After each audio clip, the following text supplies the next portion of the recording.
Welcome back to the eSports Report. We are continuing our coverage of the UMG Dallas tournament, but first we're talking E6. They made the first roster mania move, announcing that Parasite will be leaving. The question then began, where does Parasite go next? We looked at all the pro teams. We threw out our predictions. You said maybe Orbit's a squad to watch, maybe Elevate.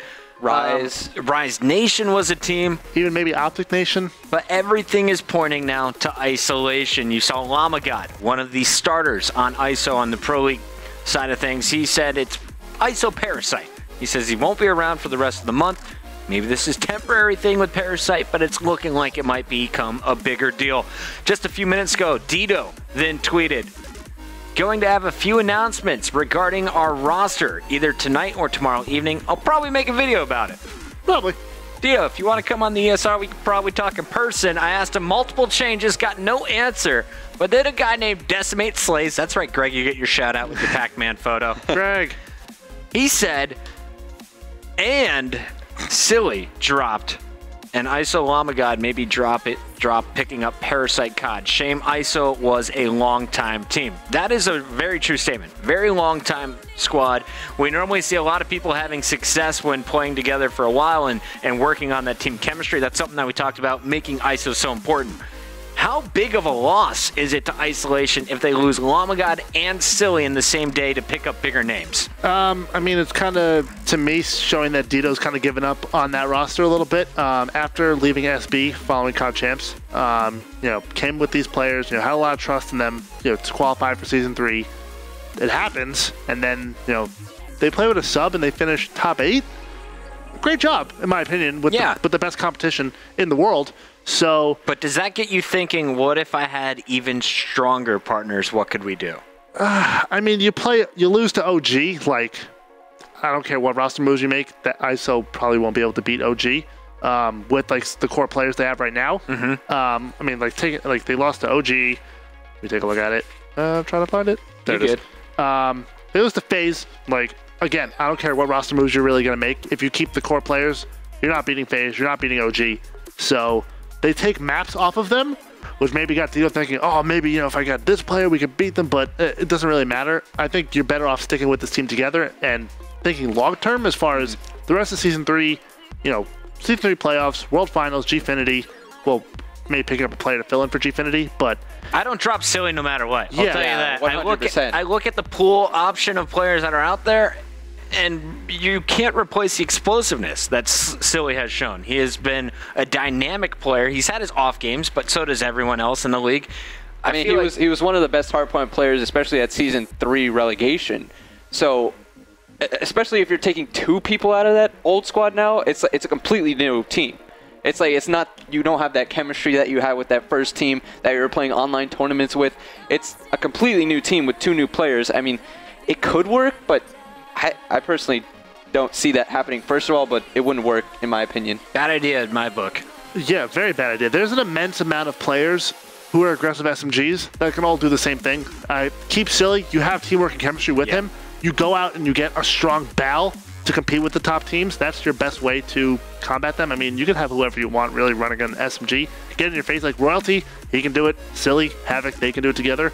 I think you pick up like maybe someone like maybe shift Dito a little bit to a flex role and then have someone be your dominant BAL. Silly has been that flex guy. Like he's been an SMG able to pull out the BAL as well, especially in maps like Solar Hardpoint. So I look at this replacement. Llama God, I kind of understood. Not a huge name. Had a good breakout tournament, but kind of at the bottom of your stats every time you hit the back button. I see bringing in a big name like Parasite makes sense. Anything beyond that, unless you're getting a juggernaut player that I'm not thinking of right now, this is going to be a rough turnout for Isolation. But hey, we are just going on theories, speculation. Dito didn't even say they're making multiple moves. I just assumed it and didn't get an answer, so I'm making a big deal about it now in the ESR. Greg gave you an answer. Yes, thank you, Greg. Decimate Slays, he knows. Thank you, Decimate Slays. Powerful stuff from Decimate Slays. All right, back on track, guys. We're talking our top 3. We have no idea what's going to happen with E6, but we do know what happened with Denial. The Young Guns firing the Wolfpack through to a top 3 finish We all knew what we were going to get out of Replays. He teams with Elevate, helps those guys perform at the previous UMG. He plays with Denial's roster at X Games, gets not the top finish he wanted. His teammates leave, but he's able to build up a brand new powerhouse roster. Max, what do you see when you look at this screen right here? Replay, Slasher, Temp, and Hook sitting side by side. You see two of the best young talents to come out of AW. You see Slasher, who's been a top 3 BAL pretty much all season long, and then you see Replays, the world champion, your OBJ player. But, you know, this team able to finish 3rd after picking up Temp, who was released from Elevate, and then Slasher and Hook, who were released from FaZe. But, I mean, when you take a look at the results in their pool, they end up beating VVV 3-0. That was simple. They end up, like, dominating those two. Then they end up... That was simple. Right, that was simple. Like, you know, VVV, you're done. TK, thanks for playing. Then you lose to G4G, which is like, what? You lost to Dylan, and Dylan. Dylan! Dylan. G4G, bit surprising there. They're able to bounce back, though, and take out Isolation. How big was that loss to G4G in the end? They still won their pool. Yeah, I think it was just a fluky matchup. Maps. I think it was Maps, honestly. Yeah, it could be Maps as well, but you go 9-1 in pool play against the actual known pro teams, and then you get swept by G4G, a team that no one really was talking about at all before this event. Dylan all played really well in Pool C. But very good performance from Denial in their pool play. And then going on to their bracket performance, they get a really, really nice round 1 matchup against Rod Squad from Pool B. They handled them with another 3-0. So that would be what? So 12-1 over the 4 matches starting, or 5 matches starting pool play.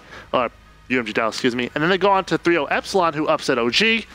Then they run to the Red Militia in the winners finals, and they prove no match at all. Yeah. And then after that, they get sent into the losers bracket and get 3-1 by OG in the losers finals. So after that FaZe matchup, it was just, again, going into another strong team in OG, and you just can't fire on all cylinders once you're just demoralized by that first matchup. We were expecting big things from this squad. I said before, they're 4-0 in the Pro League, I believe.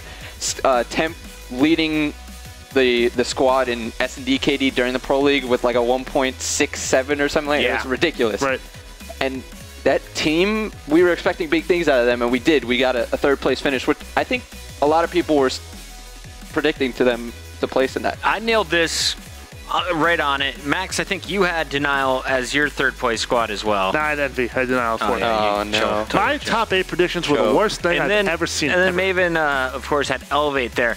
Denial, though, the only losses we saw came to number 1 and number 2. FaZe beat them first in the winners bracket finals. Honestly, this wasn't even fun to watch. FaZe just kind of smacked them around a little bit. Yeah. Optic Gaming, a little bit more of a match. We have some highlights while we talk about it. This was kind of the bright light in their match loss, 3-1, but they're able to play pretty darn well in their uplink game, Max. Yeah, and one player who will actually struggle in this game and the series overall is Temp, and I think that's really a big issue with this Denial squad going forward is how do they combat with FaZe and OG. There's just a lot of role ambiguity here. Slasher, Temp, and who can really all run a BAL. We've seen all 3 players also run a sub sometimes, JP. So what do you think really is the optimal performance for Denial as far as roles are concerned? I think Temp running that main BAL is what they want to see. We've been seeing Slasher run a SMG, even though we have been calling him one of the top BALs in the game. But we have seen him run an SMG most likely because Hook is, I think, more comfortable with the BAL. But this team, they're a top 3 team. I don't think Envy could beat them if they faced up 1v1 against them. And I don't think they could beat Optic or FaZe. So they're kind of in that really weird spot where they're better than another team like Envy, but they're not as good as an Optic or a FaZe. When you called out Temp, it was the worst timing. He started off 3-0 and led to replays with the initial cap. Let's go back into the action a little bit later on. He falls off. Here's a look at the stats. Yeah, as you mentioned, he's just 10-10, Hook 9-9, but it was really Slasher and replays. A lot of people, even people, the dumb ones in the chat, are saying replays needs to get dropped. Wow. He's not that great of a player. Pocket roast. This is chat. A freaking world champion.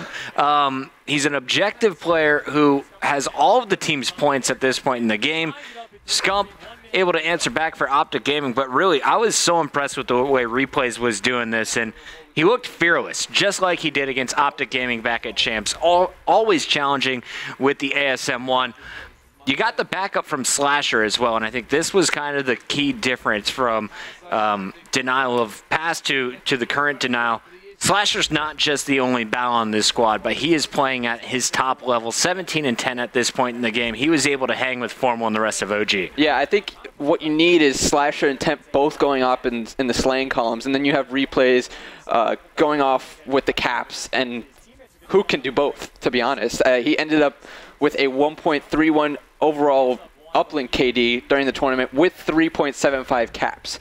So he's doing Say that again. A 1.31 with almost 4 caps per game, which is unheard of. Did you write that correctly? Yeah, I did. That's nuts. So Hook was a monster. Hook was a monster, and you need him to do both. He usually does that. You see him not have any caps right now, but Replays is taking care of that role with 3 caps there. But Slasher and Temp, they need to be powering out in the slaying column, and Temp, you don't see him going off too much in this uplink. Optic Gaming was in the lead at the half. On the second side, though, this was kind of the denial show.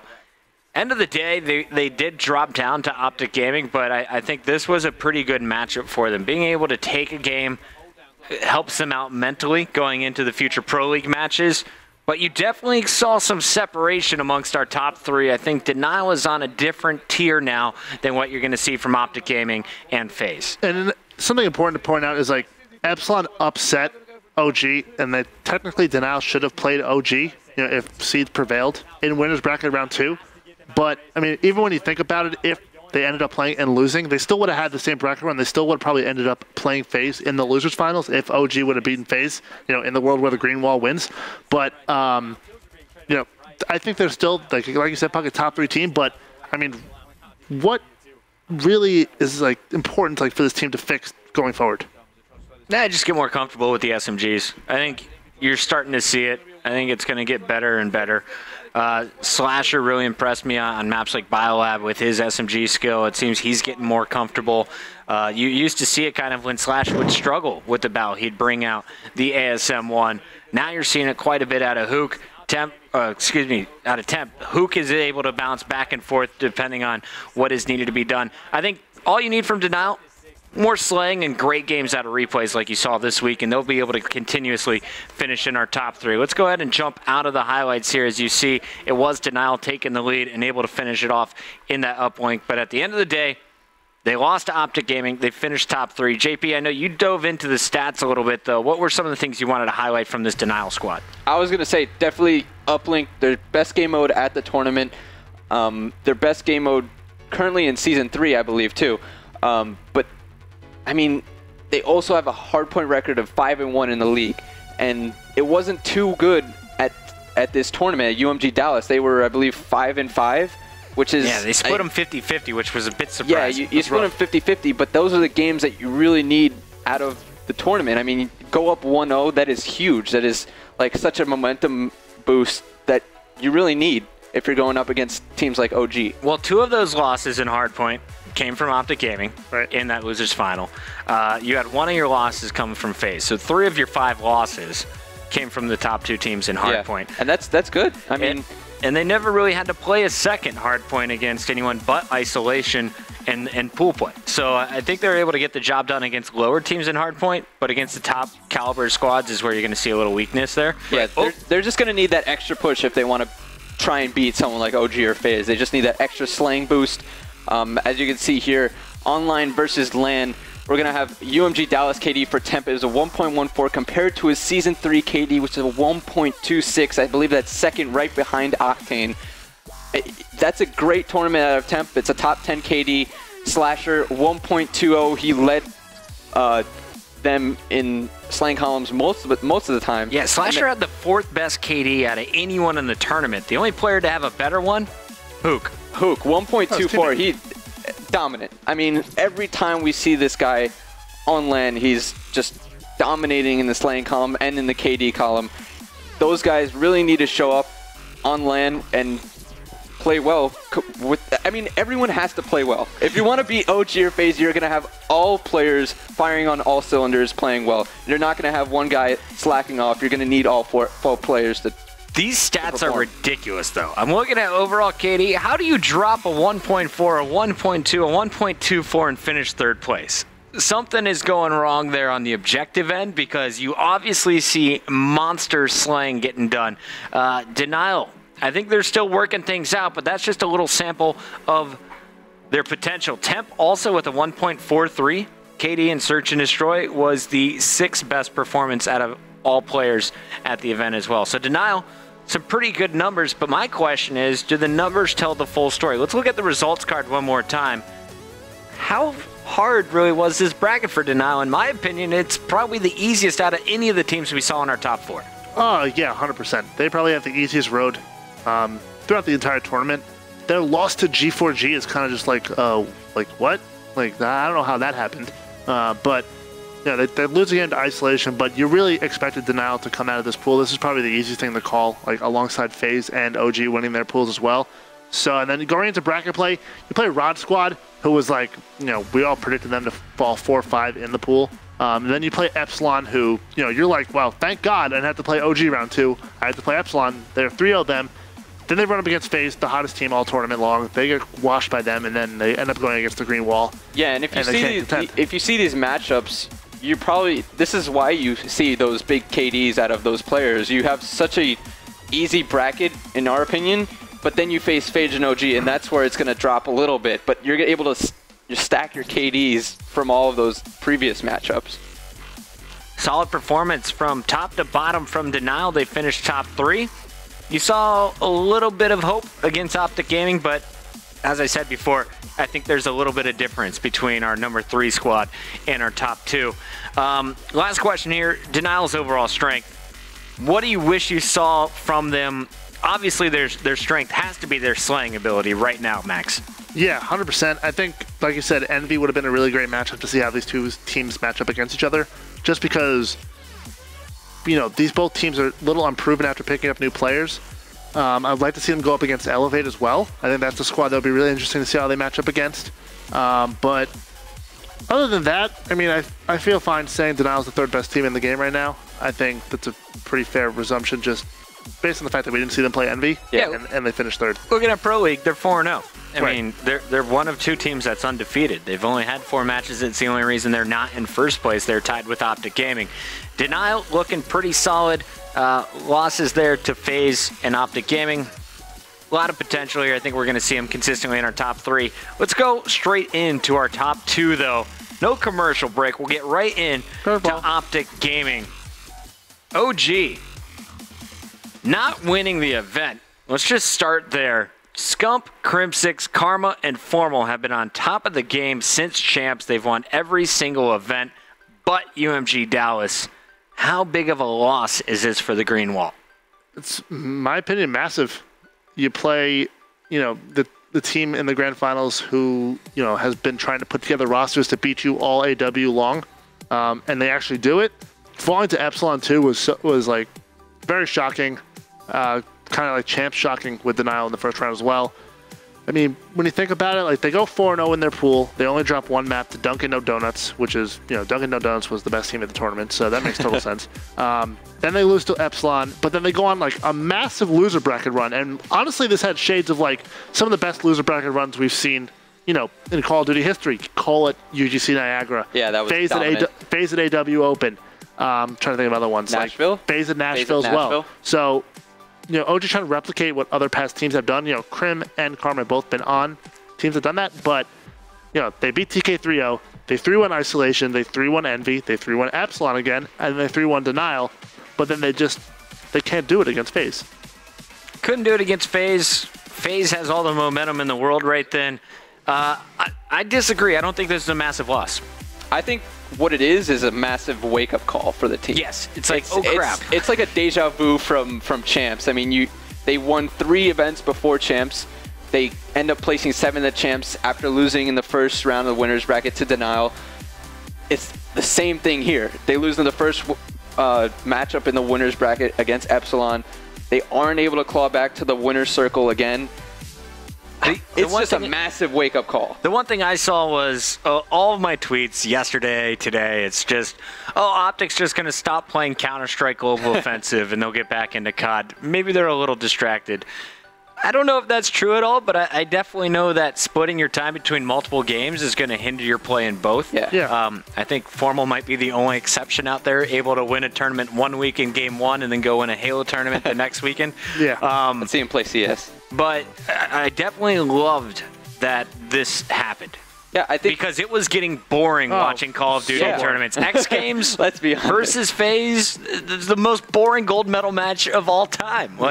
It was getting stale watching Optic win time and time again. And it's crazy because I think Crim6 had one of his best events of all of AW. Same with Formal. Yeah. They had great events, but they just weren't able to capitalize in that finals against FaZe. Looking at this road again, these are the teams that Optic Gaming was able to beat once Epsilon defeated them. So in the losers bracket, you mentioned it, TK. Not a huge matchup there, not a huge surprise, but another Pro League team, they're able to trounce them 3-0. Isolation, they drop a map. Anything to be worried about here? No. Not really. Especially the fact that Isolation making the roster change. No, but that's also the ISO Havoc 1v4. So, I mean, you Round can't really, 11. Yeah, you can't really. And then all of a sudden, upset with 20-0, the most dominant uplink performance I've ever seen. Envy. Yeah. 3-1. Anything to read into there? They're still dominant. Still dominant. And then Epsilon and Denial 3-1. You saw Denial Optic Gaming had the lead at the half of that uplink that they lost, so things just went wrong in the second 5 minutes. The Epsilon victory in their second meeting, nothing major there as Optic was able to close out the hard point. They wanted revenge, let's be honest. 15-4 total, though, before they had to meet up against FaZe. I would say this was one hell of a beastly run from this Optic Gaming crew. It wasn't as clean as some of the 3-0 strings that they've had in the past, but a very strong tournament overall. Let's take a look at some of the notable players throughout this run. Starting here with Formal, talk to me about these stats you put together for us, JP. Yeah, a Solar Hardpoint, he puts up 46 versus ISO. This is just like, I want revenge against ISO. Let me put up big numbers. Ends up with a 1.31 KD on that map. Then we'll move on into Scump. Comeback uplink against ISO. This is a 20-0 blowout. He ends up with 30 kills in 6 minutes. That's unheard of. And he also puts up a 2.71 or 2.72 KD. I think he ends up 30 and 11 in that map. That is just unheard of. 30 and 11, huh? That's crazy. I think he goes on a 14 kill streak too. Is that the best performance out of any individual we saw all weekend? That is 2.72. That's probably. And then in 6 minutes too. Yeah, 6 minutes. Most people don't put up 30 kills in the uplink period. I wish you had the Slayer rating. What would that have turned into? Oh, that would 45 probably at least. Then we go on to Crim6 Biolab Hardpoint against Envy. He wants to show that he can get back into these finals and then win it. He goes up with a 44 kill game, 1.63 KD against a top 4 team in Envy. And then we end up with Karma. He, again, had a nice performance against Epsilon, with a 41 kill Detroit Hardpoint with 11 caps and a 1.24 KD. So these guys, they really wanted to get back into that finals, so they made this huge loser bracket run. These are some of the notable performances that they made. They make it really easy to cut out highlights. Very easy. Yeah, 100%. I mean, other notable performance like Scump also drops 49 kills with 12 caps and 7 defends against ISO, but that's pretty impressive. We've seen Scump do that multiple times, but dropping 30 kills in 6 minutes of a 20-0 uplink game. That's stupid. And that's 14 so kill stupid. streak. That's absolutely that's idiotic. And then that was the 20-0 game? Yeah, it was 20-0. Okay, so now I understand why ISO couldn't score. Yeah. You had Scump in your mouth the entire time. 14 kill streak, 30 kills in 6 minutes. OG does stupid things on comeback uplink. We saw Crim drop 9 kills in a comeback uplink in season 3 and Formal drop 42. And they still win. Comeback uplink is Optic zone. Don't go there. Another notable performance that we didn't put in that graphic, Crim6 goes 14-4 in an S&D Biolab versus Epsilon. That's a crazy S&D performance. You really see how hungry they were to get back into that finals. All right, well, speaking of the S&D, I know you clipped out a video for us, Max. This is Optic Gaming versus Denial, losers bracket finals. Why are we watching Detroit? So, taking a look at the loser bracket finals, obviously we saw Denial was able to take the comeback uplink in the game after this, but This is one of the best like S&Ds, I think, from the entire tournament. We'll see a sick play out of Formal at the end of this map. He gets a ridiculous sniper ace. But, you know, going up against like what we just deemed before, like technically the third best team in the game, Denial are able to hang with them, and I still think, you know, it's one of the major things we talk about. OG's S&D game, it's still probably their weak point bucket. Still their weak point? And do you think it's just because other teams are more practiced in search and destroy that Optic is lacking kind of practice in this, or is search just a little more fluky in AW?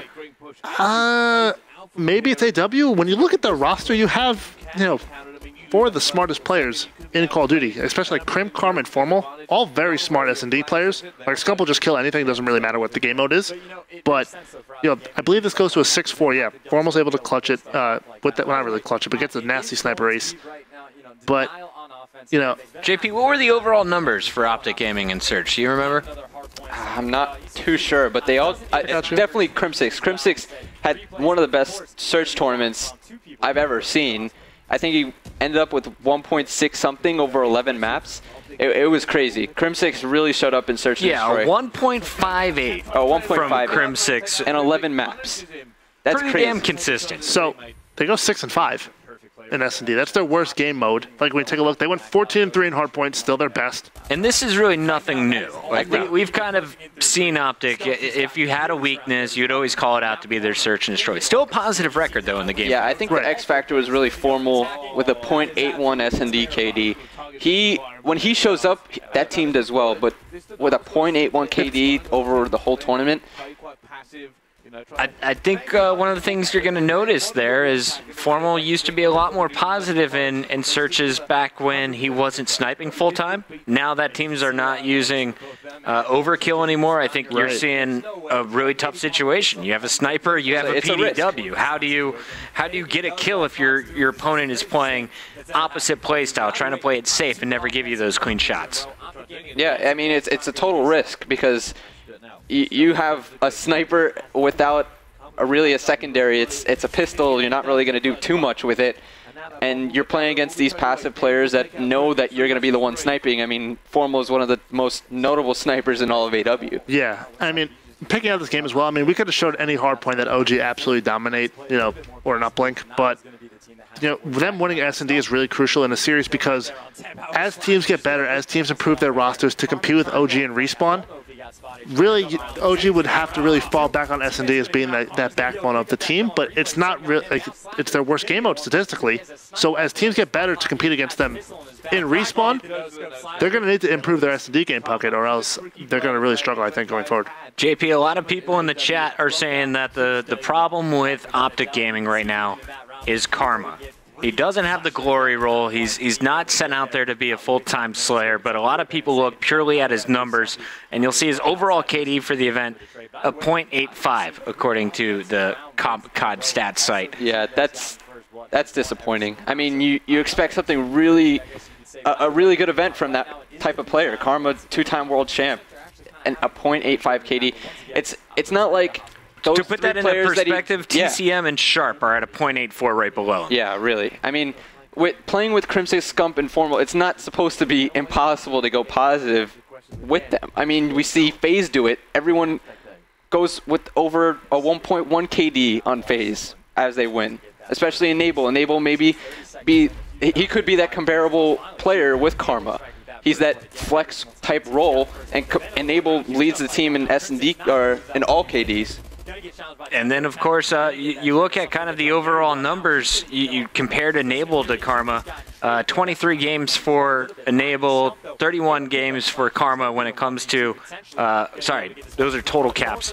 8 games for Enable, 11 total games for Karma. And Uplink, they have 2.8 each, so similar objective play there.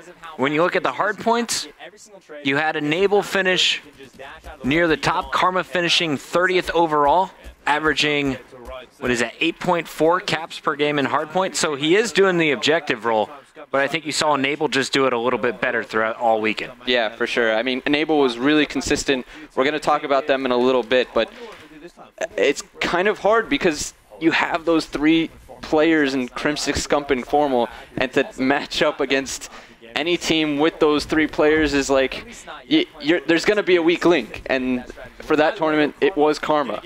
But you need all 4 players to be really pulling their weight in this tournament. I'll tell you right now, if it was a different player, doing that, like say if they had another player and they had Scum doing the dirty work, or they had Krim or Formal doing the dirty work, they'd be all saying the same thing. Oh, drop them, then his numbers are bad.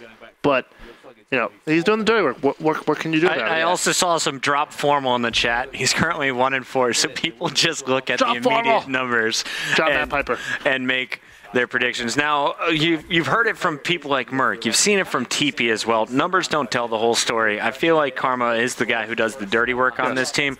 He'll do a lot of the baiting to help clear lanes and uplink. He'll take the shots while someone else goes for the dunk, etc.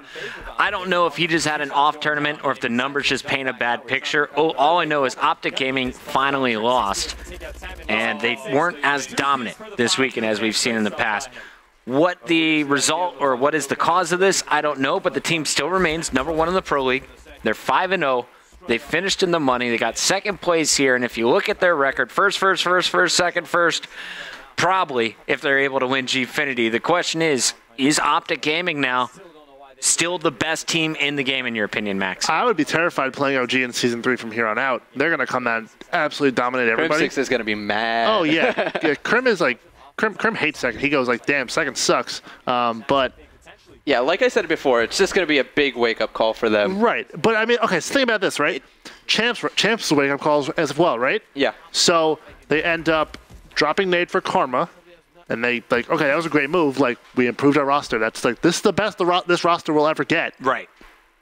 Oh, now we have another wake-up call. What do? We practice harder? What do we do? We need to get better in something. I think you for sure stay with this team. Oh, no, you don't know. I'm not suggesting a roster change at all. Roster Mania. Optic Gaming picks up Max. It's going to happen. Don't tell the Green Wall fans. I don't want to be... Anyway, I'm saying, like, if there's one thing they can improve on going forward, it's S&D.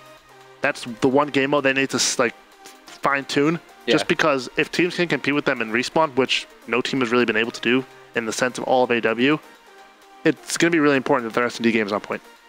I don't know what's going wrong for Optic Gaming. I think it was just a fluky event for them. The loss to Epsilon, it just seemed they weren't ready, weren't as warmed up as they should be, or just weren't mentally prepared for that matchup. The loss to FaZe, though, a much bigger deal. We'll talk about that when we return. FaZe takes down the Green Wall to become your UMG champions. We'll show you how they did it after the commercial break.